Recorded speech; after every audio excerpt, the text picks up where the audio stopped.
Hello, hello, hello, and welcome back to the We Don't Want a Podcast. This is the show where two certified dipshits make uncertified takes about your favorite series. We are your hosts. I am Zach, and joining me, as always, is my always co-host. And he's about to poke a hole in his armor. It is Scotty fucking Westside. You know, that fermented crab. Dude, it'll get you. That'll get you good, you know. Oh, man. Blue Chew ain't got nothing. Not sponsored, by the way. Not sponsored. Blue Chew ain't got calling nothing. a doctor after 4 hours, dude. I'm telling you, man. Yeah. What does he say? Like, I'd only take one bite for your first time. Davos is the best. It's so funny. Yeah. Like, there's a part of me that I'm like, oh, here we go, another dick joke. But love also, the dick it's jokes really fucking good, dude. But it's Davos's delivery, as usual, saves it, I think. But yeah, anyway. That's fair. How you doing, pal? I'm doing well. We haven't recorded. I guess it's only been a week. We took a week off, right? Yeah, we did take a week off. Yeah. So it's been 2 weeks since we recorded. So I feel a little out of practice, I guess. I don't know if that's fully. Yeah, we've only been doing this for almost 200 episodes. Right, yeah. 1 week off will really get you. We're experts, definitely. They fully know what we're doing. Yeah. I'm glad that this Skype update has fixed whatever other technical problem we were having. You can't say Skype because all the people are gonna know that we're fucking old. They people can literally fucking Skype see anymore. the little Skype logo in the fucking corner of your screen every episode, dipshit. Nah. Yeah, Zoom is too new for my old ass. So yeah. But yeah, other than that, I am good. I guess I don't have much to talk. Sounds like you've been doing just fucking swell, dude. I do have something. I am, as usual. I went to a Thai food place this last week. I don't think I've Did you ever burn your tried. asshole off? No, I went pretty low on the spice. They let you like choose like the 1 to 5. I went 2, and honestly, I think even that was a little too spicy for me. I think I'd go down to 1. But other than that, I liked it a lot. Hell yeah, I can't dude. ever recall. Thai food's great, man. I can't ever recall trying Thai food, but it was all fantastic. I'm usually like a solid 3 or 4 when I order Thai food. Are you really? Yeah. You are a spicy little boy. Yeah. I like the burn when it comes out, you know? You like them lava poopies. I do know that. I feel like we've had that discussion before. You love a good lava poopy. Hot liquid magma. A Thai iced tea. Have you ever had one of those? I have. Those things. Dude. I had like 3 of them. That's like, good shit, that's man. so good. Just like if anyone is listening to this out there, I don't care where you go, just go find yourself a Thai iced tea. Because it is fantastic. Yeah. Thai tea, and honestly, Thai coffee too is great. See, I was very tempted. That was on the menu as well. I was like, that also sounds amazing. But the person I was with that took me to this place, this Thai street food place, was like, no, Thai iced tea is the way to go. So I trusted them, and you know what? They were correct. So fuck yeah, dude. That, and I went to see after we had the Thai food. I went to see the new Mission Impossible in IMAX. And that was pretty good. It wasn't incredible. Not nearly so much as the last one, but it was still very good. Yeah, I haven't seen a Mission Impossible in I how know, long, so. Because you never ever listen to me and or take my recommendations, so shocking that you haven't done that. I'm shocked. Yeah, except for literally everything I watch is your recommendation, so I just don't watch... Actually, no, I do watch a lot of things, but like... No, you don't watch dick. You watch. On the contrary, I do in fact watch dick. Amanda watching her like trash reality shows. Yes, that is very true. That is Guys, Amanda, I don't know if any of our listeners are into this shit, but Amanda is so into like Love Island and Love is Blind and The Challenge and Survivor and all the fucking... What is that Spanish Survivor that I saw at work that I immediately, I was like, oh, Amanda 100% watches this. Dude, such ridiculous stuff. It's so bad, but like the second I walk by, I'm like, yeah. Hey, what's happening? Wait. She's pissed off at her for, oh, that's her man? Oh, like, dude, it fucking gets me. That dude. is the MO of trash TV, man. That's what they do. So I feel like bad good. That's what it excels at. Like, once you watch a lot of it, and Amanda probably knows this, but just doesn't care. It's like, once you watch a lot of it, because I used to watch like all the Survivors and all those shows with like, my parents, like growing up. Yeah. But like, once you've seen a lot of it, you start to see like how they are manufacturing like the drama and the bullshit. Oh, and yeah. I think it loses it. It lost its appeal. Not that I ever loved it, but it totally lost any interest for me. The trick for like the shows that she watches, especially like Love Island is the one that I think of, is like they just get idiots that just manufacture their own drama. Yeah, like these people true. are just like typically not the most like intelligenter people. They're just there to fuck, you know? Like they're just there to fuck and look hot, and that like, can be entertaining in its own yeah, way. it is entertaining. Yeah. But like, I'm never like, hey, let's watch this. But boy, if it is on, my ears are like, oh, drama. Oh, I want to sip that tea. You know? Meanwhile, you've been like one episode into the next One Piece arc for like 6 weeks now. Anyway, let's talk about how my week's going. Yeah, how's your week been, buddy? It's going good, man. It's been real busy. Finally, you had family like, in town, starting right? to. What was that? You had some family in town this past week? Well, I had 2 sets of friends visiting. Oh, okay. That stayed at our place back to back. So it was just a lot like going on. We did a big cookout. Had people over. We swam. I did a carne asada, which was great. Like, oh man, Was it on tortillas? The tortillas. Yeah, say it. There you go. Yeah, there Scott likes to say Scott the is, line. By the way, this is just for everybody to know. Scott is actually racist. I'm saying this on the podcast for everybody to know. He makes fun of me in the way that I pronounce my Mexican words correctly because I am Hispanic. Because you have like no Hispanic accent whatsoever, except only on certain words you go like full Hispanic, and it just cracks me up. It tickles my funny bone. What can I say? know. It is actually funny. It's because, so like growing up, my mom like never taught me Spanish, so I don't speak. Like, I mean, we basically only spoke English in my house, unless my mom was talking to other adults, and like so she your mom would always does speak do. Spanish. What was that? Your mom speaks Spanish? Oh yeah, Okay. yeah, like yeah, very good. Okay. But the thing is like she would use it as like oh, I'm talking about something that I don't want Zach to know, so I'm gonna talk in Spanish. So like I never really got Spanish except like, you know, when we were talking about like food, right? Sure. Like.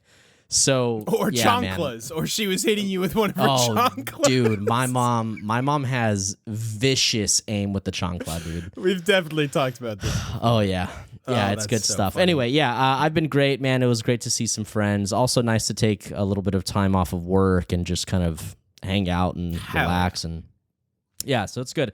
But we're back. We are back, and I was giving you shit about saying this, but yeah, definitely feel a little out of out of practice you here. Absolute fucker. But yeah, we're back and we're here to talk about episodes before, Zach. Yeah. But we're talking. Boy, do we have to? We're talking season 7, baby. Your favorite season, if I remember correctly.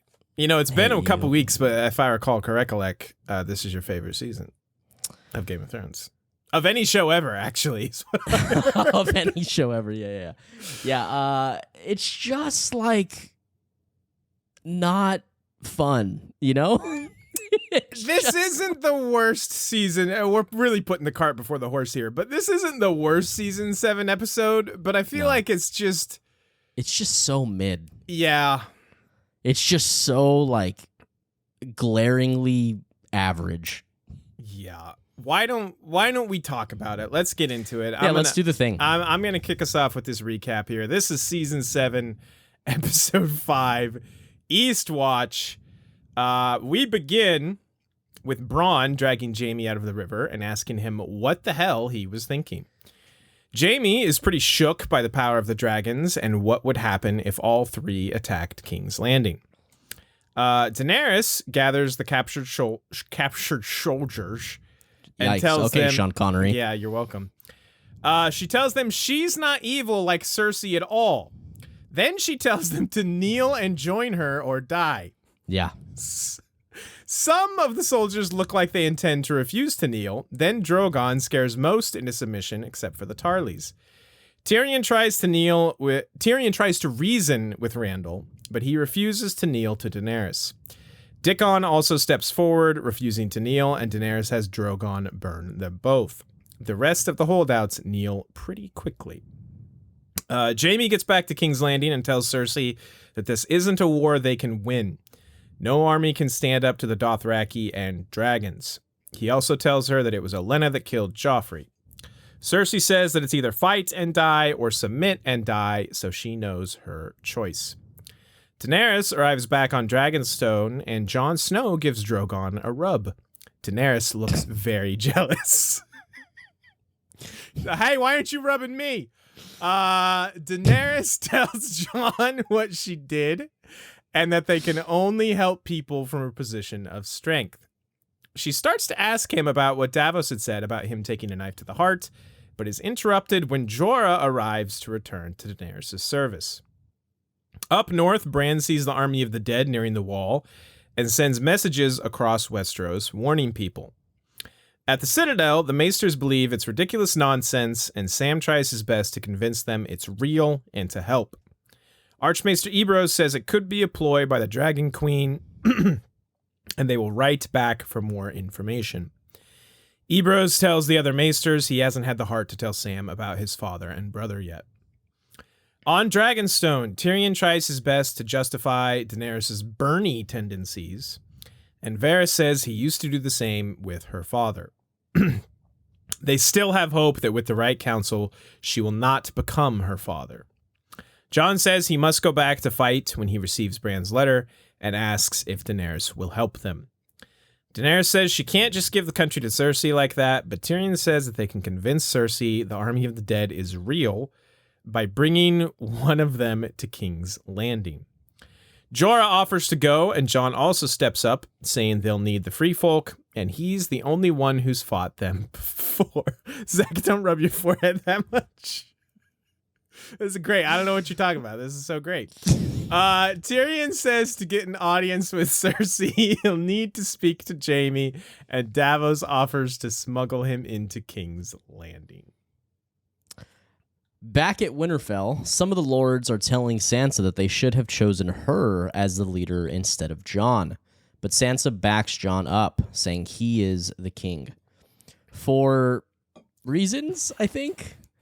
This pisses Arya off, and she tells Sansa she should just kill the lords for doubting Jon. Sure. Sound logic. Yeah, definitely. Then she insinuates that Sansa is hoping that Jon doesn't come back so that she can rule the North. Yeah, this makes absolute sense. Sure. Fantastic. Yeah. Yeah, logic. Tyrion and Davos arrive in King's Landing, and Tyrion meets Jamie with Bronn's help. Jamie is very upset at seeing Tyrion again, as Tyrion tries to justify why he killed their father. He tells Jamie that Daenerys will win this war, but that she wants to suspend hostilities for now. Meanwhile, Davos goes and finds Gendry, who's more than willing to come and join the cause.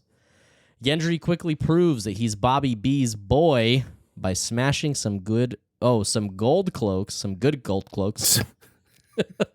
heads with his warhammer. Hell yeah. Lots of Bobby B callbacks this episode. I love Definitely. It. Jamie tells Cersei about his meeting with Tyrion, but she already knew. Dun, dun, dun. She says that they'll have to be clever, like Tywin, to beat Daenerys, and thinks a ceasefire would be in their best interest. She then tells Jamie that she is pregnant, that she's pregnant, and will tell everyone that it is his child because she doesn't care what common people think. Just like Zach, those filthy commons. Those fucking commons, dude. Fucking gross, dude. Back on Dragonstone, Gendry introduces himself to old short-ass Jon and volunteers for the mission Beyond the Wall. This guy is like, sign my ass up for anything. Anything and everything, I'm fucking in, bro. Dude. Hell yeah. Nobody ever listens to poor Davos. Jorah says goodbye to Tyrion and Daenerys. Then she and Jon share a flirty Farewell. She's like, hey, why didn't you rub me? Hey, rub me next time, please. Back in Old Town, that's what I tell you every time I fucking leave your place. Rub me next time, please. I always do the rubbing, man. It's your turn. And I say no. Nah. Fuck. Nah, bro, that ain't me. That ain't me. Back in Old Town, Gilly is dropping some incredibly spicy and important lore, but our poor boy Sam is just too busy saying, fuck this shit, I'm out, to hear her. He grabs a bunch of random books from the library, and they leave Old Town behind. Back at Winterfell, Arya is spying on Littlefinger as Maester Wolken brings him the only copy of some message Maester Luwin had received. Arya breaks in, searches his room till she finds the scroll, which is the one that Cersei made Sansa write after Ned was arrested in King's Landing. But it was all a ruse! It was a ruse! It was a Naruto fucking replacement jutsu. Yeah, it was. Dude, Littlefinger wanted Arya to find this and has been watching her from the shadows. Actually, I wanted you to attack my shadow clone because I've been in the shadow. You thought this whole time I was twiddling my dick and fucking making a plan. I've been behind you the whole time. Dude. Why is Naruto catching strays out of nowhere? Jon and company arrive at Eastwatch where they form the A-Team. I mean the Avengers. I mean Ocean's 11. I mean Voltron with Torment, the Hound, Beric, and Thoros. That's a very good fucking joke. I couldn't decide which joke I wanted to go with. I mean, so it could be Suicide Squad. I just did all of them. Yeah. Dude, it's so that's the end of the episode. Yeah. I need a drink. What a banger, am I right? Holy shit, man. Okay. Okay, so do you remember prior to the season we talked and there was a whole like there was obviously we're doing the whole predictions things. Yeah. Right. And there had been something said by someone somewhere that, yeah, you know how that goes. Something said by someone somewhere that made me think like, oh, they're going to have to capture a wight. Do you remember this? I don't. This is before we originally watched season 7. Yeah. I definitely don't remember this. Like, I mean, I am assuming that this person had to have seen like a leak or something, right? Okay, like because sure. like it's just too on the nose. And I was like, man, if they do that, like that could be cool. Maybe like to convince, but like I don't really think that would work, and it just seems like a really dumb plan. Like if they actually think it would work. But I kind of can see like they need to prove to Cersei or kill her. Like it was just all the ideas, right? Like, and when this episode aired and this was the plan, I immediately was like, nah, wasn't tight. That wasn't it, man. This ain't it, Chief. This ain't it, dude. This ain't it. Yeah. It's just, I guess we're talking about this now. It's just like, why does Tyrion and then everyone else just jumps aboard this plan? Why does Tyrion thinks that this will matter at all to Cersei? Like she gives a fuck. No, they're up north. That's so far away. I'm Cersei. Yeah. I don't give a shit. Yeah, truly. It's just like, but like they don't even stop to consider that for a moment. Yeah. And I'm just like, how could you not see this coming? Why will she care? She won't. Spoiler. Yeah. Why? We can talk. Get more to that later. I don't have. Do you have much to say about this first with scene between Bronn and Jaime? Other than truly, how the fuck is Jaime alive? Yeah. Other than Bronn being the strongest swimmer in fucking history, dude. Like, to be fair to them, they do not have Jaime in like the way the book describes them, always going into battle in like full plate heavy armor, you know, like it looks like he's wearing relatively, you know, light armor, I guess, but still, what the fuck? Have you ever swam in full clothes? Just clothes? I don't swim, remember? Oh, I can't swim at all. Well, let me tell you, Scott, it's not great. Have you ever swum in just a leather jerkin? Did you say swum? Swammed. Have you ever swammed in a leather jerkin, my guy? I mean, I was jerking. Yeah, I knew. Yeah. Anyway, it's just real dumb. It's pretty dumb. The convo between them is fine. It's good. I do appreciate, like, Jamie is, like, legit shook here. And he is, like, realizing, like, that was one of them. And she has 3. Truly. Yeah. I agree. Like, we are fucked. Yeah. I just feel very obligated to, like, hate the scene because we should not have been here in the first place. No, true. So, anyway, I don't have much else to say other than that. Let's talk about the Mad Queen.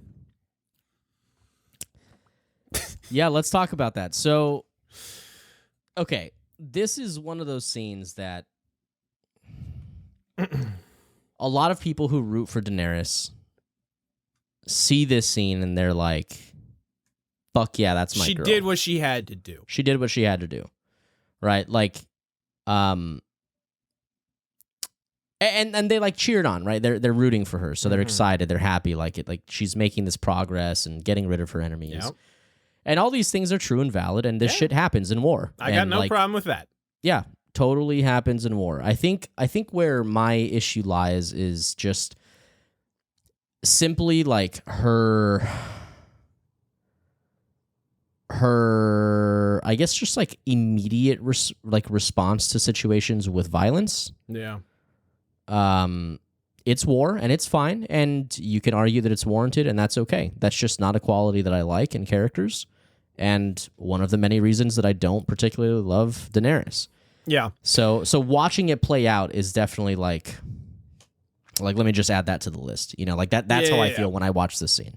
Well, it's also just like Tyrion is trying to counsel her. Like he's doing what he can. And she, like, just straight up tells him, I think she says, like, I'm not here to take prisoners, basically. Yeah.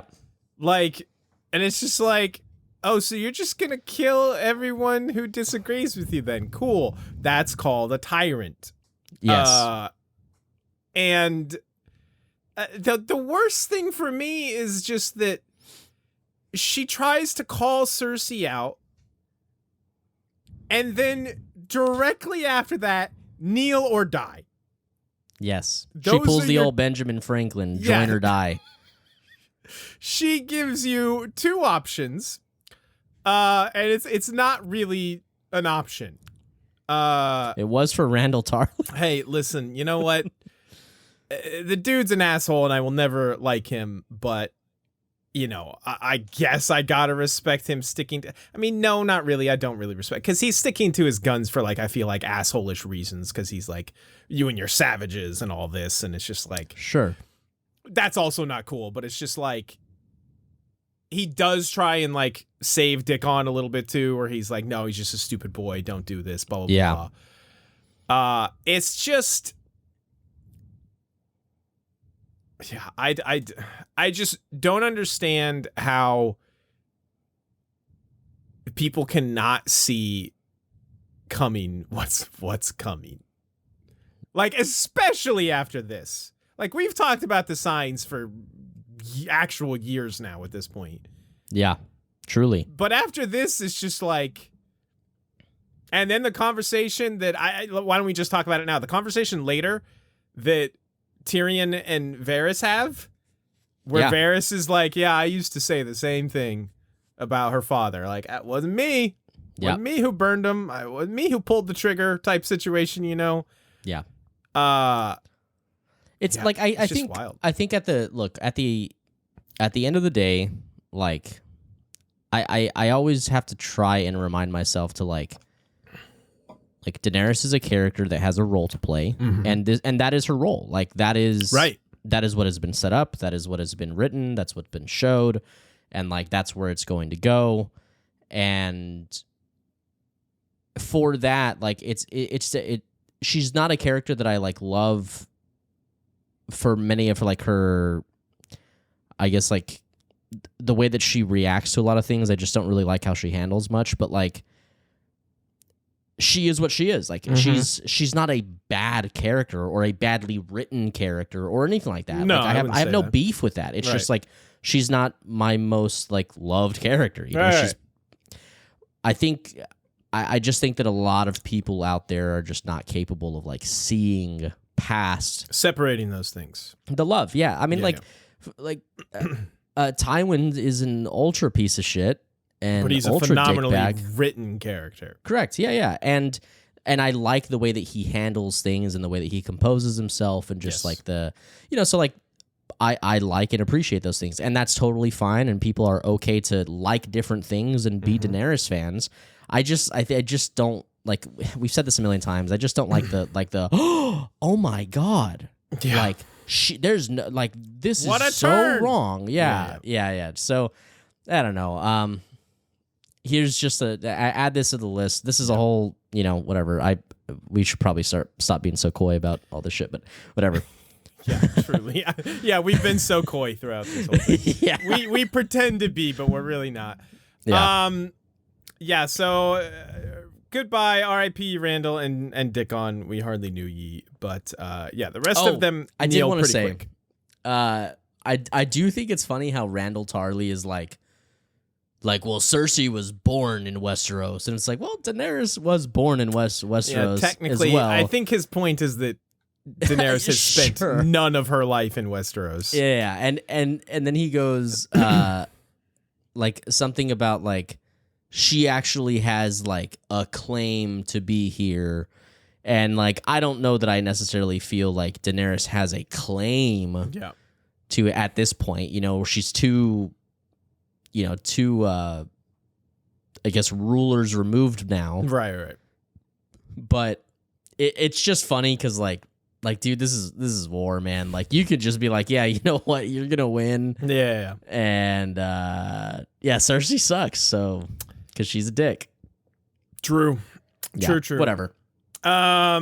Speaking of Cersei, Jamie, tells her, hey, we're super boned, by the way. Yeah, this conversation is brutal, by the way. It is. When he... she is not pleased when he tells her that it was Olenna that killed Joff. And, he has to kind of convince her because she still thinks it's Tyrion, of course. Right. But I think, her reasoning is totally valid where she ends up, where she's like, so fight and die or submit and die. I'm going to go down swinging. And it's like, hey, yeah. I get it. Absolutely. The part that is like salt in the wound to me is when she says that and she goes, I know my choice. A soldier should know his. Like she is just savage. Mincing Jamie, dude. She like is. It's fucked. I love it. That is a very good line. I'm glad you called that out because it's like just a soldier should know his is very, very, very good. Damn. Mean, dude. Yeah.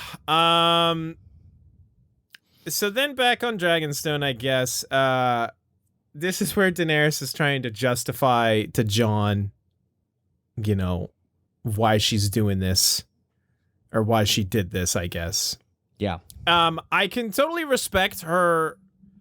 We have to be in a position of strength to, kind of like make a change in the world is basically what she's saying. Yeah. I can't, she's basically saying you can't be on the losing side, and expect to help people or make a change for the better in the world. Right. Yeah, but, which is fair. Again, I feel like it's just totally, she's undermining her own, I want to help people position with her whole join me or die, platform. You know what I'm saying? Yeah, just that's just kind of opposing ideas, I feel like, Right. Taking prisoners of war is maybe not a convenient option, but it is the most human, option. Sure. Yeah, it's tough because like I mean, obviously, like things get escalated in war, like, but there definitely is part of the mentality of like you kind of have to shoot a cow to get the attention of the herd, right? Like I can get behind that. Sure. It's just like the very obvious, like I'm gonna pretend I'm not this, and then also in the same breath be exactly that. 100%. Yeah. Because to go back a little bit, I don't have beef with her burning Randall. Sure. Like, yeah, not at all. The dick on is like maybe a little extreme, but he kind of brought that on himself. Yep. Because Randall even straight up, because Tyrion brings up the whole wall option at one point, and Randall just shuts that shit down immediately. It's like, I don't recognize your authority to send me to the wall, basically. So I want to make it clear is that I think her burning Randall, like, he kind of gave her no choice. Sure. So I have no beef with that. It's with all the fucking random ass soldiers who are just following orders that she literally gives the, join serve me or die or burn ultimatum. That's where I take the issue, and I want to make that clear. I agree. I'm glad you clarified. Yeah, that's important. Like, we're not sitting here just like hating for no reason. Right. Like there's a method to this madness I think to some degree. I think maybe burning is not. That's her thing. She's the dragon queen. Maybe that's not the cleanest. I mean, is there any clean way to die? Bronn would probably argue no. Right. His thoughts on that, but. Maybe not the best way to go about it, but I think like an example needed to be made there. And again, Randall did not leave her much choice. So sure. I don't know how I got on that. Oh, her and Jon. What did you think about this conversation her and Jon? I mean, have? It's just fine. Like I felt very little for a lot of things in this episode. So I'm sorry. Like I don't mean to be that way. Like there wasn't a lot in this episode that made me feel like we're digging deep here, Sure. Like they're just conversations that are happening that are normal, and that's really it. Like, yeah, you're right. I think the only really strong positive reaction I had was the Davos thing. I had a couple really strong negative reactions, which I don't think we've gotten to any of them yet. But sure. Yeah, the rest of it, I was kind of with you. It's just I felt like I was going through the motions of watching this a little bit. And I feel like we've said this before, but I think with maybe our tone right now, it's good to clarify. Like, we don't approach like a Game of Thrones episode with like the desire to be disappointed or the desire to be negative about it. I mean, like you guys have, many of you have listened to us since the beginning, and all we did was rant and rave. True. It's just we're just being honest. Like watching this episode just didn't really feel like much, I guess. So it's disappointing, I guess, to say that, but I mean, to be it is fair, the truth. we have felt that way about a lot of mid-season episodes. This is I feel like this feeling is not a season 7 exclusive thing. Like it's probably not. The overall quality is a little bit down still from where it usually is. Sure, but we have felt this kind of mid-season malaise like plenty of times before. So sure, which is fine. Right. They briefly talk about the knife to the heart thing, and Jon kind of gets saved by Jorah showing back up. Yeah. I feel like I did think it's weird. I definitely thought it was a little weird that like Daenerys flies in on Drogon and lands right in front of Jon. Yeah. And Drogon is like swinging his dick, and Dany's just like cool with it, dude. Dude, this is possibly your only ally, and a king, and you're just like, let's just see what happens. No, she totally is in like, let's see what happens mode, and I also thought that was a little questionable. Strange to me, dude. Like, this is not the first time. Actually, I don't think that this is the first instance this season that we've mentioned plot armor, but like these are just things that like probably shouldn't happen. Right. Like,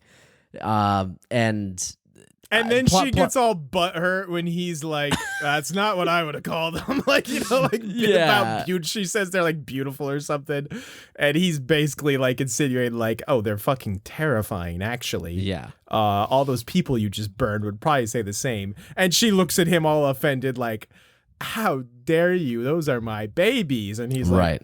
"Oh, but no, beautiful beasts for sure, for sure."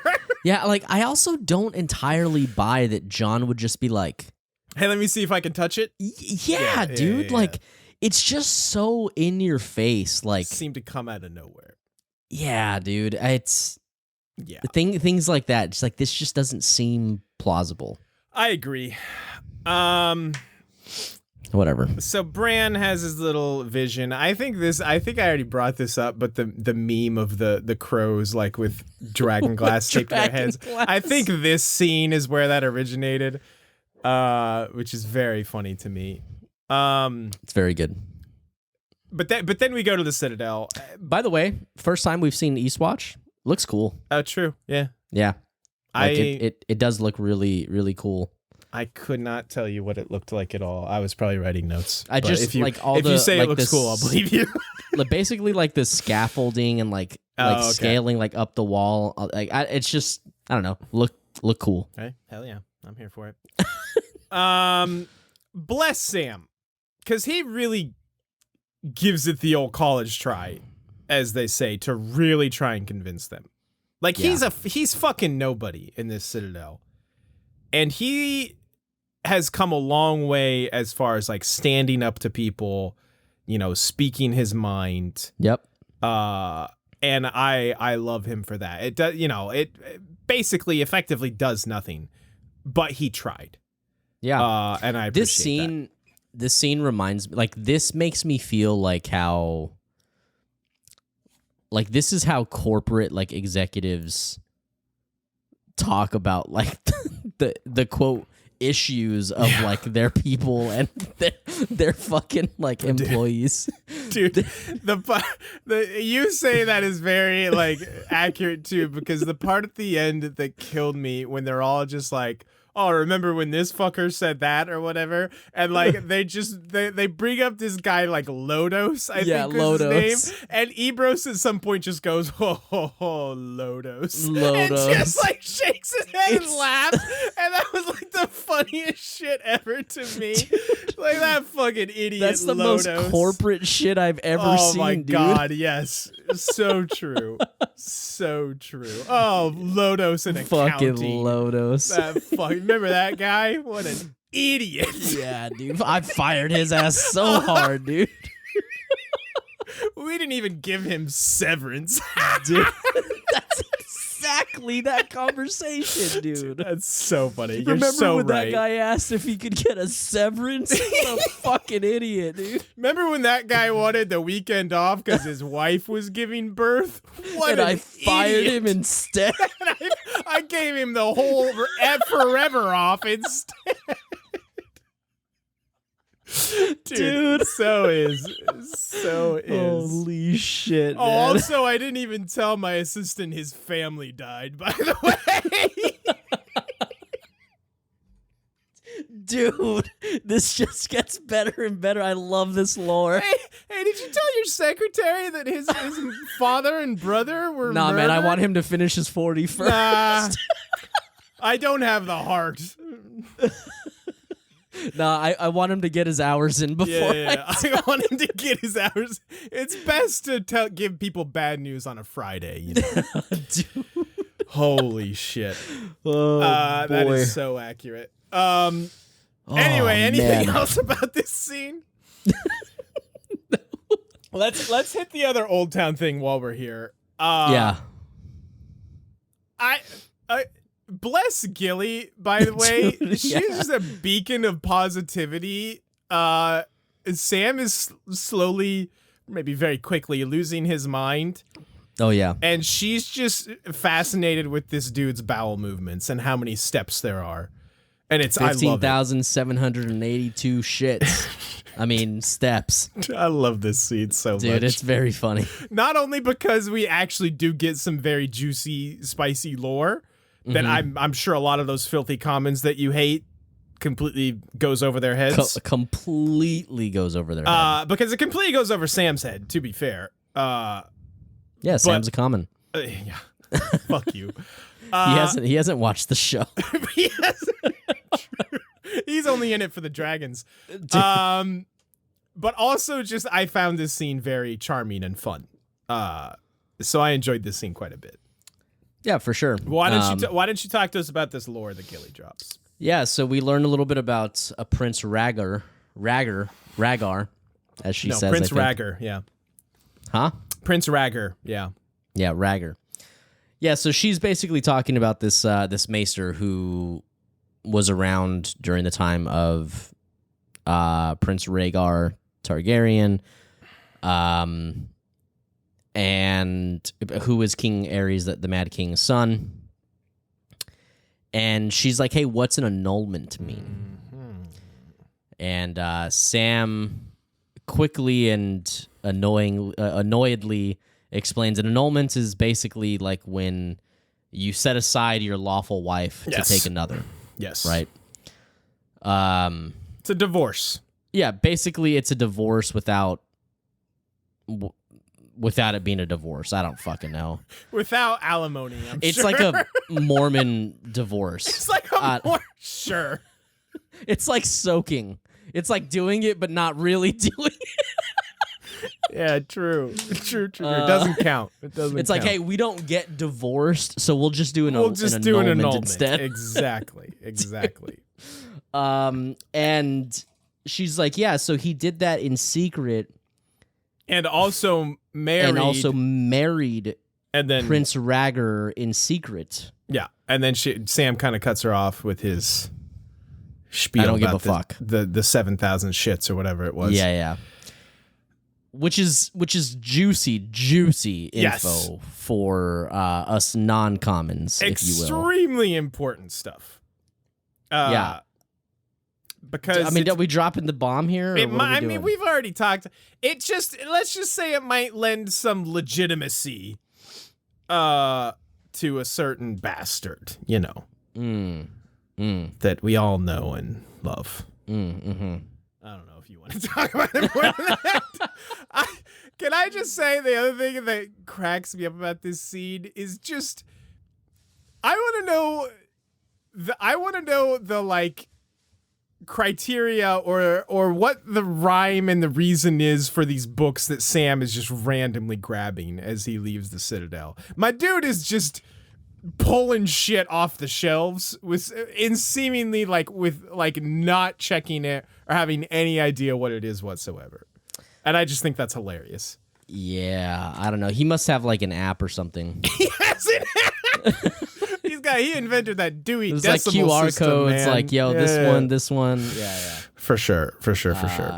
Anyway, it's juicy stuff. And I definitely remember watching this for the first time and being very hype and very excited and feeling like, hey, this is giving us something good. Yes. Yeah. For sure. I think it's at the end of the season, right? Like we can fully talk about it more, right? I think so. It is the end of the season. We'll talk about it more then, but just for and you non-commons, but for you commons out there, this is important. What Gilly was talking about was big and important. So put that nugget in your back pocket for now. We just need to say, like, commons is just like you guys being commons is just like a part of the process, It's just a step along the way. Every time it's not derogatory. Every time we bring up commons in an episode, you feel like you need to justify yourself. Like you need to clarify. Listen, I don't hate you guys. Listen, it's just a part of the process. Trust the process. You're working towards being an uncommon or a rare.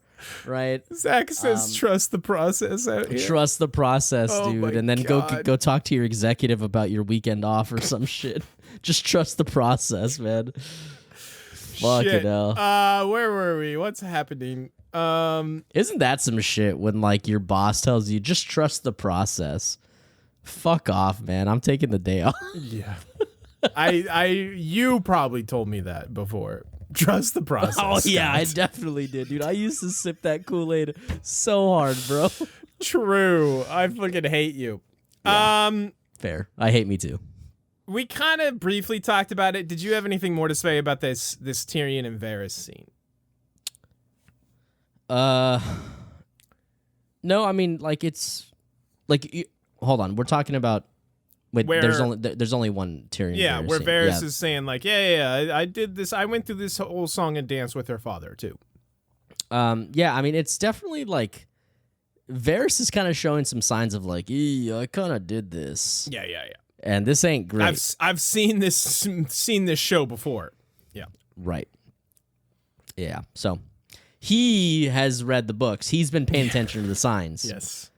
Yeah. So there's nothing really else. I mean, there's some obvious concern. Yes. In her he's court. not fully writing her off though. He says like, let's hope with the right counsel she will not become her father. Right. So he still is not like writing her off. You know, he still has hope. So.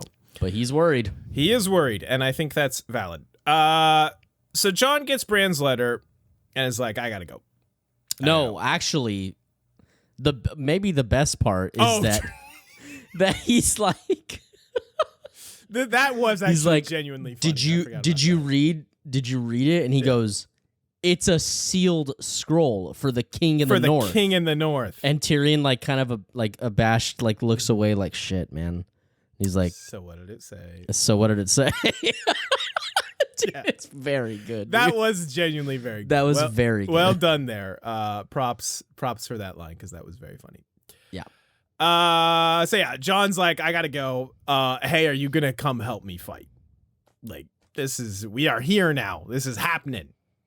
And Daenerys is like, nah, fuck no. I got old Cersei on the ropes. I can't just leave now. And this is where Tyrion concocts the greatest plan in the history of plans that we already talked about a little bit. Yeah,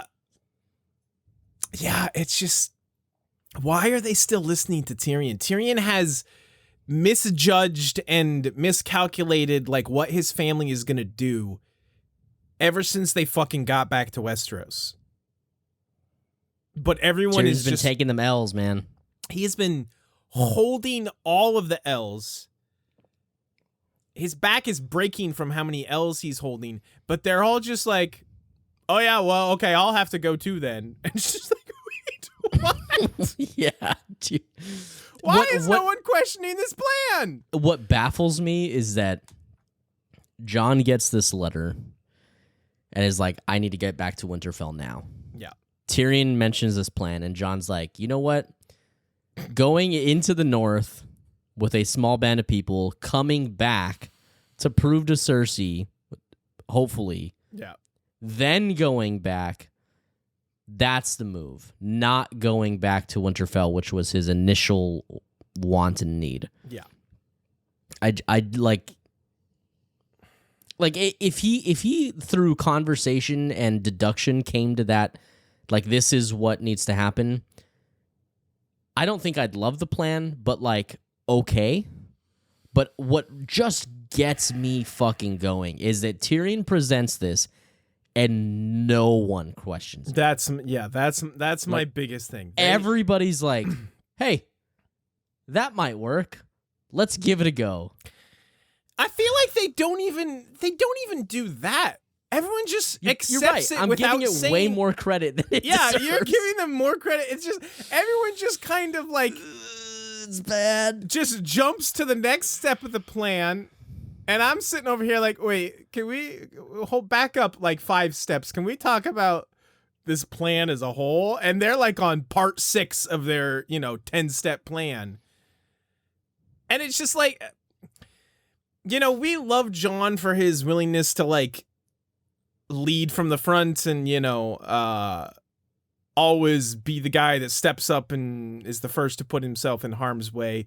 But this ain't it, Chief. This is a terrible idea. Like, he must have gotten the memo that he was going to get some, like, legitimate plot armor, because he's like, yeah, I'll fucking do it. Yeah, I'll do it. I'll fucking do it. Let Jorah and Tormund handle this He's one. like, there's a save point before I get there, right? Like, there's a check. I can quick save, right? I got the old quick save button. It's so You are the ridiculous. king in the north, my guy. Doesn't Davos, I think it's Davos says, you are not in the Night's Watch anymore. What the fuck are you thinking? Yeah. Do not go beyond the wall. You know what's really funny is that Jon says that he's a king, because Daenerys is being a petulant child, and she's like, I haven't given you permission to leave. And he's like, true. respectfully, I mean, he does drop a nice little bomb here. He's like, respectfully, I don't need your permission. Hell yeah. I am a king. Here for that. Yeah, here for that. Yeah. And then he's like, so I'm going to go do some fucking hood rat shit instead. I'm gonna do hood rash.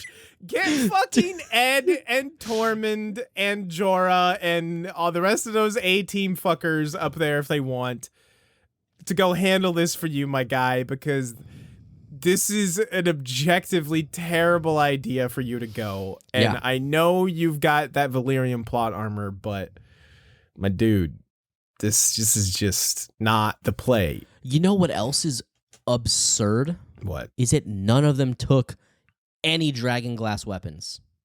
Oh, yeah, true. They're just like, fucking Gendry's like, I got my hammer, guy. Yeah, dude, I got this sick hammer. You should see it. It's so fucking ridiculous. No, okay. Dude. I don't remember season 7 very. Surely they have dragon glass weapons with them, right? No. Zach, surely. I don't think so, man. No, they have to. Please tell me. It was never, I mean, at least here, while they're at the place where they're mining dragon glass, they literally are taking out like buckets of dragon glass. Nobody is like, grab a couple of those. We're gonna need them. Oh, that's really bad if they don't have any dragon glass next episode. Now John's just like, nah, I'm good. I got this thing. Y'all can fuck off, I guess. Sick hammer, guy. Sick hammer. It's not gonna do shit though. Oh my god. I really hope you're wrong. It's so ridiculous, man. I hope they have dragon glass. I don't know. Like, look, maybe somebody's gonna pull out a fucking like roll and be like, here, pass them out. But like, it was not mentioned here, and I don't recall them having dragon glass. John really should have been like, hey, just like, you really should just like tape a chunk of dragon glass into that hammer, my guy. Like, that's all it would take. Just like a little duct tape and a piece of dragon glass. Bring a couple extra for the Ravens too while you're at it. For the Ravens. Yeah, come on, Bran, help out, you little dude. fucker. It's so ridiculous. I do. Oh my god. To get past the frustration from all this, I do actually really like Jon meeting Gendry.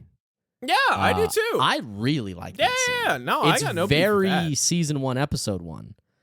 Like you're a lot leaner, you're a lot shorter. Yeah, the silence and then they're the laugh. definitely trying to draw on that. Oh yeah. I enjoyed the hell out of it. They're two characters that are hard to dislike, and just love to see it. I like for sure. I like the whole just Gendry immediately ignoring everything Davos is telling him about, like, listen, the king of the north has got enough on his plate. He doesn't need to worry about harboring the bastard of a dead king. Your name is Clovis. And Gendry's like, yeah, I got you. Hey, yo, Jon Snow, Gendry I'm Gendry. Baratheon reporting Gendry for Baratheon duty. at your service, reporting for duty, Captain Sir. Davos just like, yeah, fucking don't listen to me ever. Like, what the fuck do I know? How to fight. I don't know how to use a sword, but trust me, I fucking got this. You know what? It's very Gendry. It's very wholesome. Yeah. I love everything to do with Gendry in this episode. It's a little fan servicey, but it's fine. Yeah, even the way that Davos like finds him, and like you see him like dink, dink, oh yeah, dink, and you don't like, they don't show his face, and it's just like, it's so like. By the way, he was not hiding that hammer that has the stag of Baratheon decorations on it at all. It was just like leaning up against a wall, and no one said. All the Lannisters around just thought that was cool. Dude, I was gonna I was gonna make a joke, like, oh, a stag warhammer, sure. It was just like he like sticks his hand out, and like somebody, like a fucking cast member or a crew, like casting crew person, is like, "Here you go, dude." Just he just holds his hand out like fucking Thor, and it just comes into his hand. They fucking ride out on a stag, no issue, around all of no issue, dude. He's like, oh yeah, I'm smithing for the Lannister soldiers all day, every day, dude. And none of them have ever asked about this stag warhammer I got. Dude, it's so fucking funny, man. Oh, it is. But it's, you know what? I'm here for the Gendry stuff. Yeah. Yeah. Hey, he put on some weight. He's a little thick. He's a little thick. Like thick double C thick, though. He like, got that, he's he got looking that good. buzz cut going on, too. I kind of miss his man. hair. He had nice looking hair. His hair looked so fake, dude. You think so? Oh, yeah, dude. It looks so fake. Okay. It's the worst wig I'd ever seen. Was it a wig? Probably. If not, like, it was dyed way too black. Like, it was jet black. You might be right. Yeah, it was the weird. seed is strong, my guy. That was the whole. That was the whole true. plot point. Blasting holes in my fucking ass, dude. Blasting holes in armor. Yeah. Do we want to talk about that since we're? Oh yeah, we didn't even talk. We passed that. Well, yeah, we're in King's Landing. This is very funny. I love Davos. Like, Davos makes this work. It's your favorite. It's dick jokes, but Davos makes it work. Look, I don't. I was thinking about this before this episode. I don't have a problem, like, inherently with dick jokes. I mean, we make them literally all the time. Constantly. But I think, like we're not a serious drama, like Game of Thrones. You know what I mean? Like we are not, like, arguably one of the best shows ever. Yeah. Like, we may be one of the best podcasts ever. But, True. You know, it's just... I think it's the ratio, man. You gotta have a good ratio. They have gone up to make them be good. You know. Let's talk because we're honestly skipping around way more than we usually do. The Jamie and Tyrion scene, I did like. I think this might be my favorite scene of the episode. Yeah, you're probably right.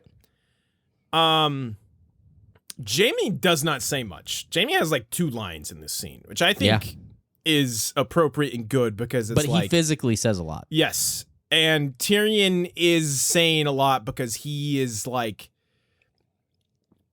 not in trouble, but you know what I mean when like you're the one that feel like, I'm in a rough spot. I need to explain myself. And like, he's just kind of like word vomiting at Jamie, like, oh, Dad he was going to kill me and he knew I was innocent and he hated me from the day I was born. And do you think I wanted to be like this?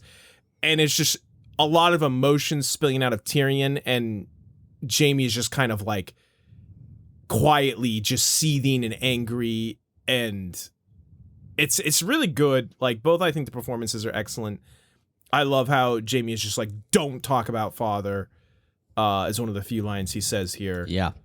And it's good. Like, I don't have much else to say about it, but yeah, I think what makes, like, I kind of view it as like 2 parts. Like, I really do enjoy their scene a lot. But what makes me almost appreciate it a little bit more too is when Jamie goes to Cersei about it. Yeah. And Cersei is like unfazed. Mm-hmm. Like, it just shows that, like, this version of Cersei that we have now. By the way, while I'm on this, before I forget, I feel like Cersei's the most true to herself character in the show right now. Probably. Like, the whole Arya Sansa stuff doesn't really land all the way for me. Oh my God. Jon Daenerys stuff is a little strange to me in ways, like, especially like we were just talking about, like, Jon making this fucking jump to go do this mission. Like, Cersei is the most Cersei, and I think her character's like in the best place for her character. I would agree compared to anybody else. Yeah. Anyway, but I guess what I'm saying is, like, this version of Cersei is over it. Like, she's past the Tyrion issue. She doesn't give a fuck, dude. She's like, give me the details now, you know? Yeah. And she's thinking bigger picture than like her petty. Yes. Her and very petty like grudges. It displays a really good contrast between the way that she's managing things and the way that Jamie is, right? Like, right. Jamie is very level-headed, like in terms of like the battlefield and like, we can't win this war. But when it comes to like the emotional, like knee-jerk responses, he can't get past that kind of stuff. Right. Or it's not as easy to get past that. And so I really like Tyrion, Jamie, and then Jamie going to deliver that info to Cersei. Yeah. I really, really enjoy it. I think, Cersei even says something to the effect of like, we have to be clever like father would have been. Like she is genuinely trying to channel like Tywin. Yeah. And regardless of how effective she's actually going to be at that, like she is trying. And I think that says a lot. I think the acknowledgement of like we gotta do things a little differently. Yeah. Like we're not in an okay spot, and like we gotta start getting dirty here. For sure. For sure. So I like that. Yeah, and obviously the big bombshell of Cersei is pregnant, or at least I don't know how I feel about this. She says she is. Right. Because I remember there were a lot of theories floating around about that as well. Like during the time of when this first aired. Yeah, I don't. The probably shouldn't talk too far ahead. Never mind. I don't know. I don't know how I feel about the delivery, and it's just very out of left field. There's parts about it that I like. I like that she's like, or I like that Jamie shows like happiness. And then concern, like who are you going to say is the father? And then happiness again when she tells him, well, I'm going to say it's like you're the father. Right. Fuck what they think. And then I really love how menacing the hug is. And she's like, don't ever betray me. Don't ever betray me. Yeah. Ooh, man, it's just so on brand for Cersei. Yes, it is. It's so good. And I will say, like, I think even in this same episode, she has almost a change in her demeanor. Because you remember earlier in the episode, she was like still very angry at Tyrion and, blaming him for Joff's murder. And then like you letting Olenna die by the poison in the easy way. Like I shouldn't have fucking listened to you. She should have died screaming, blah, blah, blah. But then in this scene, she's way more calm and rational. And I could totally buy, that kind of being her reasoning behind that. Yeah. Because also, if you recall, like, the last thing we heard her talk about was like, I'm going down swinging. I'll die fighting. Yeah. But now here in this scene, she's kind of more just like, no, we have to be clever and win. So yeah, I do like the idea that her getting this news has changed her perspective somewhat and made her more kind of it's thinking almost like more long tugging term. her back to like, we had this a really good conversation after Myrcella died about how this new version of I'm sorry after Tommen died. This new version of Cersei is going to be, just unhinged. A wrecking ball, unhinged. Because the only thing that really kept her grounded was her love for her children. Yes. And so, I think if we continue to see like a slight shift in like the way that she wants to handle and manage things, then like, cool. I remember at the time when this came out, and then even still now, I still feel like I don't love it. I don't hate it. I'm just like, I don't really know how I feel about like the pregnancy reveal. Yeah. And it just is there. Like I even honestly kind of forgot that it happened until rewatching this episode. Yeah, I kind of did too, to be honest. So I don't know what that it is what it is. Yeah. Last thing we need to get to here, and I think my least favorite thing by far, is the Arya, Sansa, Winterfell stuff. Yeah. It's so tough, dude. Like I love these characters, and it's just Arya. Sansa is fine in these scenes. Sure, yeah. That's not Arya. That's Joffrey. When did they replace Arya with Joffrey? Yeah. If they don't obey us, if they gonna disrespect Jon, we should just fucking kill him. Kill him. I'm like, who the fuck is this? This isn't Arya. Yeah. What are you writing for her? What is this? Yeah. Like, Sansa did everything right there. Like, I have been very critical of Sansa in the past. Like, she's been in a lot of tough situations for sure, but like here, she does pretty much exactly the right thing. She listens to their complaints, but firmly tells them Jon is king. I hear you, but Jon is our king. We must support him.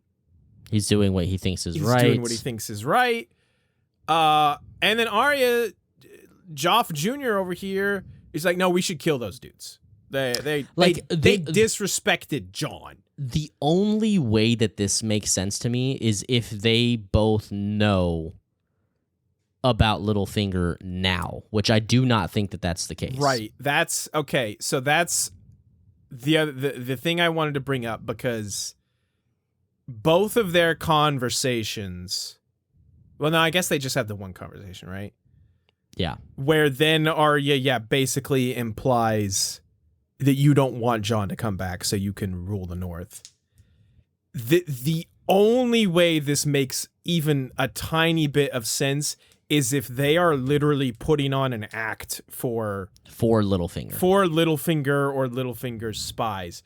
But that is like giving the most them Naruto reverse fucking jutsu ever. That is like the biggest reach, like the biggest benefit of the doubt, like, ever. Yeah. Because there is no, like, hint or, like, even just possibility that there's anyone but them here during this conversation. And I'm just like, this is terrible writing. Why are you doing this to my girl Arya? This is awful.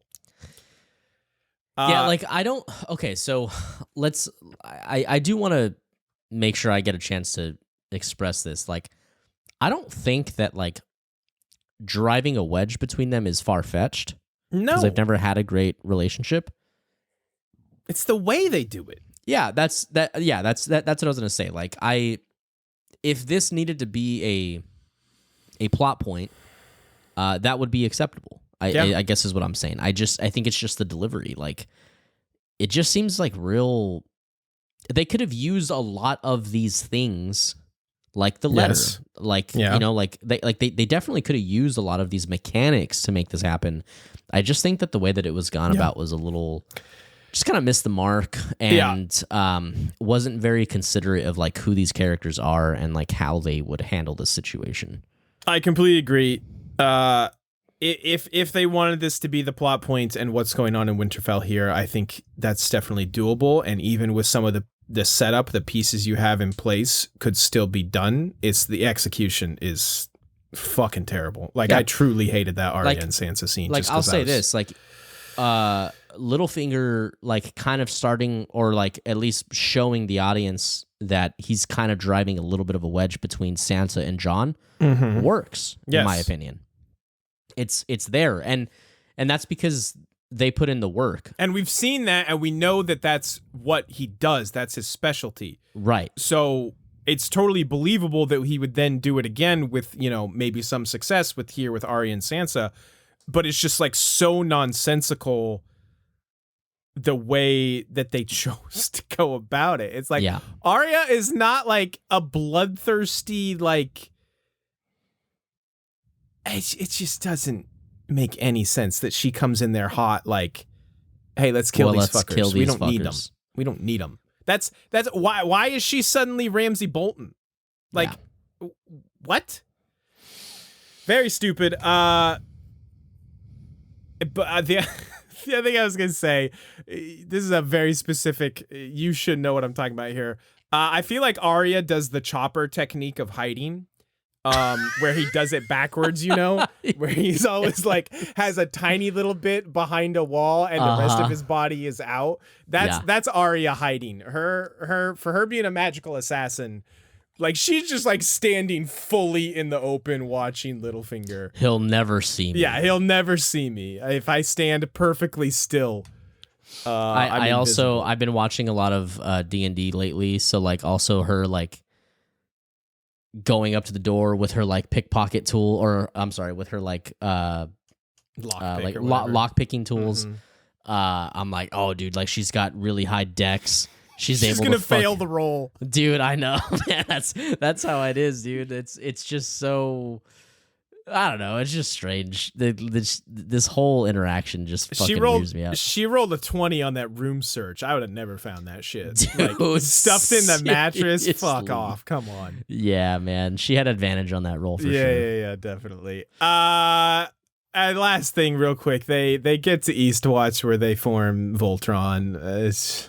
They formed the Suicide Squad. That's what this is. Yeah, I guess that's more apt. I don't have much to say about this because it's just like, yeah. My only note here is, well, goddamn, I should love the idea of this band of unlikely allies trope. The whole Suicide Squad thing, but I've never in this show seen a plot that is so plot armor heavy that I just can't get past it. It's so contrived. It is the most like I can't even get hype to see like my guy the Hound because it's just like he even is like over it already. Yeah, dude, yeah. It's not like their meeting was strange, like oh, you're a Mormont, like that whole thing, and I didn't have as big a problem with that. I think like a lot of the like them having beef and like being in each other's throats felt relatively natural. It's just then the way that they all like immediately got over it and like agreed to work together. That Let's was go just do like, this. Yeah, like wait, what the fuck just happened? Go team, go. Yeah. It's strange, man. There were parts that I could live with, but as a whole, it just felt completely unnatural. If John unnatural. can do that, he needs to be like an executive level consultant, man. Like he needs to tell these fucking businesses how to get their shit, how to get their teams. On the corporate bullshit this episode. Yeah, I don't know what that's about, honestly. Yeah. Any final thoughts here, Zachy boy? We probably missed something. We've been talking too long, but I still feel like we missed some shit. This episode is ultra mid, dude. It's just so fucking mid and brings up maybe one of my least favorite plots or story devices in the show. Yes. And that's not even the part of this episode I hated the most. Yeah, but true, yes. I hated the Arya shit way more, to be honest. That's super fair and super valid. It just doesn't land for me. And I genuinely mean this not as a challenge. I genuinely mean this. Like, if any of our listeners, especially you, like the several of you guys that like consistently engage and like are very thoughtful with the things that you guys engage with us about, if you guys like this, like, and like what's going on, or maybe you feel like we're missing something, I would love to hear that. Yeah. For real. Like in an honest way, because I love this show and I want to love things about it, but sometimes it doesn't work for me. But I have humility. If we're just like missing something, I would love to hear your take. So shoot us a message, shoot us an email, whatever the fuck you guys want to do. Join the Discord. You can tell us we're idiots in there. That whole thing. But yeah, no. Other than that, no final thoughts. Very, very mid, and with very few shining moments in this episode, in my opinion. Yeah, I agree. Let's do that thing we do. It's Who Be Thrown In. This is gonna be tough. I have for me. no fucking clue what we're gonna do this week. Where we last left off, Cersei had claimed the #1 spot. My fucking dude, Bronn, look at that smile. At 2, Daenerys was at 3, Arya was at 4, Jamie was at 5. I have no one to recommend and I don't know who the fuck. Okay, you know what? I do have one. Sam? I have Sam. I think Sam is the only person I feel I with no reservations whatsoever I feel strongly about in this episode. I could maybe say let's do a Who Be Thrown In list of all just like side characters. Let's go Okay. Sam, Gendry. Hell yeah. That we already are out. Davos, for his chainmail line.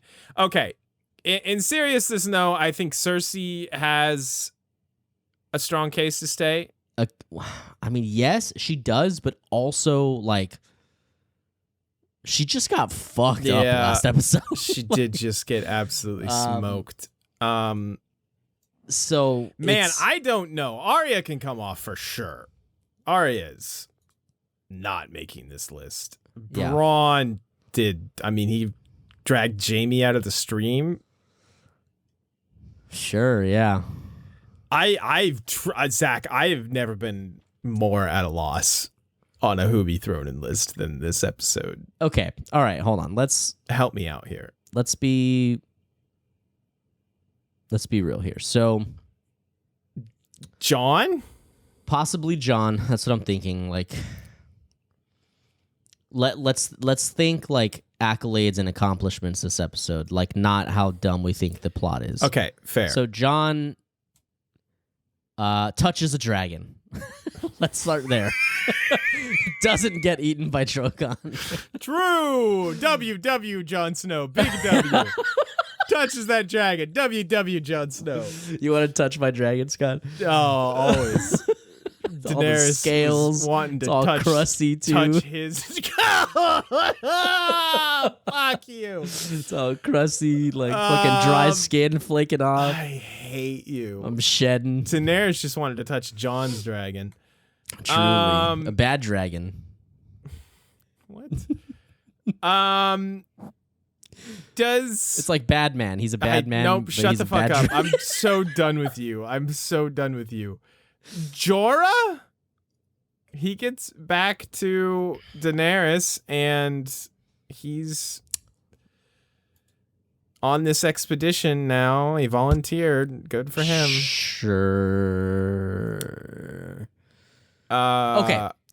Position wise, Dany, Cersei. Let's talk about that. Like, are one of them acknowledged here? Like, nothing momentous really happens in this episode, but like, they're both not in great spots, kind of, to be fair. Like, you could say Daenerys definitely has the upper hand right now because she's got the Dothrakian dragons, like Jamie says. But she's also got a whole shit ton of other worries that Cersei doesn't have. Like, she's got this whole Jon and the North and the Army of the Dead situation she's also kind of dealing with on the side. And Cersei's just chilling. In King's Landing. Do we consider if this whole wedge between Sansa Arya thing is real, do we consider a Littlefinger here? Like if this is his plan and like it seems to be working? I could see it. I don't love it, but I could see it. Sure. I mean, I don't love it, but I'm gonna remove Bronn. That was a joke. Like thanks, pal. As bad as this episode is, I don't think. He's Gilly. Gilly drops some fucking knowledge, dude, and she's a positive delight. Hell yeah! I'll need to find Gilly. Gilly number 1. You know what? I'm here this for it. This is the perfect opportunity for me to remind all you guys listening and watching that you guys can follow us on the Twitter and on the Instagram that we are super active on. At We Don't Want a Pod. You guys can come hang out with us there, get updates on the show, see what we're up to, and you can also join the Discord. We do have that where we like to see your thoughts and arguments and telling us that we're idiots. But also we like to talk about other things in there too, like baseball and also baseball sometimes. So come hang out with us. We would appreciate that. And yeah, we appreciate you guys for hanging out. Scott, I'm out of things to plug here. Yeah, I got Actually, you. I'm not out of things to plug. Uh-oh. Second podcast, go follow the Death Wish podcast, where me and our friend Sam from Harry Potter and the Half Drunk podcast hang out and talk about nerd shit. Also, just a little less structured than this or their podcast. Oh yeah, we're so structured. Well, we're not deep diving episode by episode into into a story, but we're having a lot of fun over there. We're about to be releasing some episodes on the Twilight series because we're cringe as fuck, and you get to hear us talk about that shit. Let's go, Spider Monkey. Yeah, let's go, Spider Monkey, dude. All my spider monkeys out there, let's fucking go. All my spider monkeys out there. Were you Can serious we start about calling the wannabes spider monkey? Yeah. Were you serious about Gendry? Because I did grab him as well while I'm at it. I wouldn't be mad at it. I did like his scenes, actually. I did too. I like his scene with Davos. I like the crab scene where he kills the fuckers. Fuck yeah. And I like his scene with Jon. Let's get us some Gendry.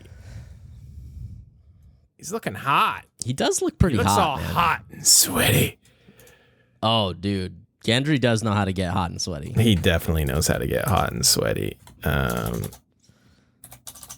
There we go. I can hear your click-clacking over there. Can you? Yeah. Clickety and clacketing.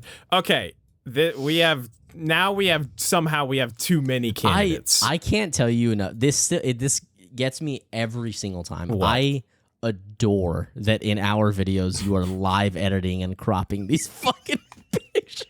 It is so audio only funny listeners to me, dude. don't know the joy of watching me It's so live fucking great. literally Bing image search some fucking Game of Thrones characters, load them into my OBS program, Dude, and this then is fucking DIY as crop fuck, the dude. ass out of them.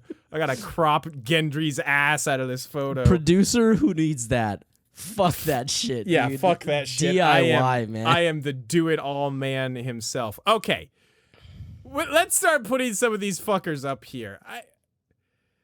I don't feel super strongly about anyone except Sam, but I also don't know if he should be number one. I don't think so. Okay. Wait. I feel stronger about Gilly than I do about Sam. To be Really? completely honest with you, dude. Oh my god. Dude, she tells us about the annulment in Rhaegar. She tells us about the 15,000 steps too. Shit. I love how Sam also tries to be a cheeky little shit too when she asks him about the windows in the Great Septa Baylor. Yeah. And he's like, well, none now. And she's just she's so cheerful. She's like, well, that's true. That is true. I love Dude, you, Gilly. she's the best in this episode. She is amazing. Okay, Gilly won? Gilly Can we won, dude. shake Fuck to it. This is Gilly our show, won? man. I Fuck can't it. wait to see this on the fucking stats The list. breakdown. Gilly matching Bobby Barry's points per appearance. Fuck yes. That's so funny, dude. So I'm Sam here too for it. then. That's just what I'm hearing. Cause that's my guy. And why not? Fuck it. YOLO. He doesn't get through to I don't know that I agree with Sam, Scott. He just leaves. Yeah. He doesn't understand Gilly's fucking lore It'll dump. come to him eventually. I think. I can't remember actually. He grabs those books real good though. He had the Dewey Decimal System on point. And this is he always wanted to be a maester, but he's giving it up for what he feels. Yeah, he's a quitter. I mean, He's yeah. Okay. I would even think that Jorah would be over Sam. Okay, well let's not be ridiculous. Okay, I do. I think actually, legitimately, I think Jon goes too. I do not love Jon going along with this plan and volunteering for this mission. That's a personal issue. But everything else I did like, and he's still king in the North. And I have very little other reservations about Jon. I don't know how you're going to feel about this, but I kind of feel like Dany is a solid like 3 or 4 spot for me. I don't know what. Look, she like despite our issues with Randall her, and Dickon, she kills Randall Tarly and Dickon Tarly. I don't necessarily love that, but like good for her. She's like eliminating her enemies. I also feel like the war between her and Cersei, like the cards are in her hand. Like I feel like she's kind of got a little bit more pull right now. That's fair. So I'm leaning to giving her a spot. It doesn't have to be spot 3, but like, man, I'm trying to be a little bit objective of like what's actually happening in the world right now. Like, okay, let me do this because there's too many on here, and I'm losing Jorah. Jorah's not going to make this list. Okay, fine. Fuck Jorah. Fucking creepy. Fuck Jorah. You see the way he stood there hoping she was going to kiss him? Fucking weird, dude. I am torn. I also think I want to lose Littlefinger. Because I think your arguments about Daenerys makes more sense. And I think we're running out of spots. And I feel more strongly about everyone else on here. Okay, fine. I'm a little torn on Jamie. And I'm extremely torn on Daenerys and Cersei. I'm gonna be honest with you, man. I don't see a Jamie on this episode. Okay, all right. Like I liked his scenes. I think is my biggest thing. For him. But other than that, I really liked his scenes. His scenes were the only good ones in this episode. Yeah, no, the that's one not with true. Tyrion, the one with Cersei are very good. Honestly, even his entry scene with Bronn, I think, is really good. He is genuinely shook, and I think he portrayed that really well. Okay, maybe he's like a sleeper 5 pick. Let's leave him on the list for now. Do we go Gendry at 3? Did you like Gendry scenes more than Jamie's? 'Cause that's all he has going for him. No. Like, he's not got any big accomplishments, you know? Like probably not more, but shut up. The live edit. I love this shit, dude. Do you not agree with my take on Dany? I don't. I'm the more I think about it, I think I want to leave, but because I was convinced when we started that Cersei should be on the list. Why though? She just got her shit pushed in. Yes, by but Dany. I think she's playing the cards that she does have. Well, it's not a great hand. She's playing it well. But now the more I think about it, I think I want to lose both of them. So that means our last 3 slots are Sam, Jamie, and Gendry? That's the way I am leaning. I mean, we've already got Gilly at 1. Like, this list is already fucked. Boy, listen, man. Like, please give me a reason for Sam. Because I just don't see it, man. I think the biggest thing is just how far he's come in, his cowardice to where now he's standing up to this whole room of archmaesters and like really doing everything within his power to try and get them to understand and listen and help. It doesn't actually accomplish anything, but he fucking tries. I mean, okay, so he has a good character moment. Yes. And it's also his scene with Gilly was delightful and fun. Yeah, because of Gilly, which is why she's number 1. All right. I can see losing Sam, but I also you've not sold me on Daenerys at all. Well, Cersei's also not sold at all. I'm not sold on Cersei either. So if we can see losing Sam and Cersei's not sold, then that leaves Dany. Stick her at 5 for all I care. I just think it makes more sense, dude. Like she seems to be in control of the war, which is a big deal, man. You know what? In the interest of, but she's also just like, I feel like she's being torn in like 5 other directions, and none of them are like great for her. She almost killed the King of the North and was just like, let's see what happens. Let's see what happens. Yeah, that's okay. So You're saying you enjoyed Jamie's scenes more, so Jamie goes 3, Gendry 4?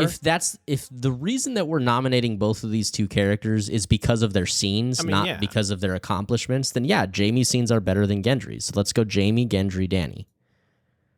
All right. I'm pretty sure I can live with that because this episode is way too fucking long. I love how we just put Gilly at first and moved on, by the way. Let's go, Gilly. Fuck yes. I feel a little bad. Like, listen, I know I said I'm not totally sold on Cersei this episode, but I do feel a little bit bad because I feel like we gave her a decent amount of praise, but... Sure. Do we want to move, like, Jon down with Daenerys and bump Jamie and Gendry up? Tell me the reason that we have Jon up here. That's what I'm just thinking. Okay. His scenes aren't say like less, fam. Great. Yeah. Say less. Okay, done. Yeah, I love this. This is my new favorite list. Okay. You know what? Fuck it, dude. Let's get Davos on this list. Dude, wait, how did we not talk about Davos? Davos kind of rules this episode, Davos dude. kind of rules this episode. All right, drop Dany, put Davos. Okay, done. And Jon goes 5 because I really don't like a lot of his decisions. Man, our Dany fans are about to lose their fucking mind. Davos or Gendry? I was more pleasantly surprised with Gendry. Let's go Gendry first, then Davos. Pleasantly surprised. All right. Yeah, listen, honestly, we did not sing enough of... I never sing enough of Davos' voices. But he was very good in this episode. Like, all his little quips about, like, I'm an old-ass man. I've lived to be an old-ass man. No one listened to me. And, you know, like, even the bit he did with Tormund where he's like, I'll be useless, so I'm not going with you. And Tormund's like, yeah, you will be. Yeah. Like, that's all very good. I'm good with it. Davos, let's go. Hell yeah. Okay, so for the audio listeners... that we just completely rearranged the list entirely while you weren't paying attention. That is Jon Snow at 5, formerly at 2. That is Davos Seaworth at 4, formerly not on the list. Gendry at 3, Jamie at 2, and Gilly doesn't have a last name at number 1. Hell yeah. I fucking love it. This is my... You know what? I was so... not about this list when we started it. This is now my favorite. I am about this list. I am absolutely about this list. Hell yeah, Scott. Zach, what are you rating this power. episode? Girl, yes. Why are we high-fiving? I don't know. This episode fucking was so mid. I'm giving this like a 4, 3.5. I don't know. Wow, ouch. I just felt so not interested in this episode. I'm gonna go a 4. I'm gonna go straight 4 as well. Okay. Yeah. That's again for Game of Thrones episodes because we're so consistent about this. We don't need to explain ourselves, but I feel like we probably should. Yeah, straight 4. Straight 4. There it is. Cool. In agreement. Take us the fuck out of here. Yeah, guys, thank you for listening and watching. If you're new on the YouTubes, consider subscribing and hitting the like button. We appreciate that. It goes a long way for us. And hey, haven't asked for this in a hot minute, but if you guys are listening on Apple Podcasts or on any other podcast platform where you are able to leave a review or a star rating, that does help a lot, actually. So if you're new here and you haven't already done that, it would be very appreciated. Until next time, bye-bye. I'm just going to leave this perfect list up for posterity. It's pretty great. Fucking hell, man. All right. Bye, you bitch.